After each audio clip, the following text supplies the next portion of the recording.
This is a very good question. There's a lot of stuff that has origins in Eastern religions. Let me just mention an interesting thing. You'll recall from the Torah that after Sarah died, Avram took another wife, and her name was Keturah. According to Chazal, Keturah is actually Hagar that he took back, but whether it's Hagar or another wife is not important for our question. And Avram had many children from this wife Keturah, and it says in the Torah, he gave them gifts and he sent them to the east because he wanted Yitzchok to take over the covenant.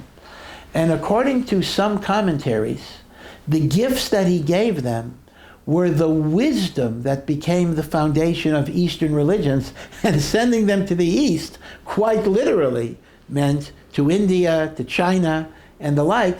And as a result, the core of the Eastern religions, not the idolatry, but the core of the Eastern religions, the wisdom and the healing, actually may come from Avram. So there actually may be a Jewish connection to various aspects of Buddhism and even Hinduism. Again, not the paganism aspect, but some of the fundamental philosophies.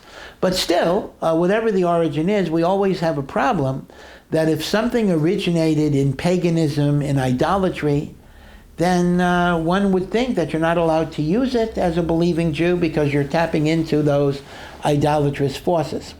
Again, one would have to talk to their own rabbi to get a definitive answer about this, but the general approach is that even something that had a treif, a non-kosher origin, if it is now employed for benign, secular, non-religious purposes, you can separate the technique from the underlying ideology of it. So yoga can be taken as exercise, relaxation, calming me down. I'm no longer connecting it with worshiping idols or worshiping other gods. In fact, I can even take this relaxation technique and use it to give praise to my God. I could take as a mantra, for example, Shema Yisrael, hear Israel, that there's only one God. So I believe that the general consensus is that as long as the yoga is not presently connected with idolatry and it's being employed for relaxation and for exercise and for calming, you can kind of kosher it and direct it into the service of God. Because again, taking care of yourself is also part of divine service, and you don't have to pay attention to its original origin.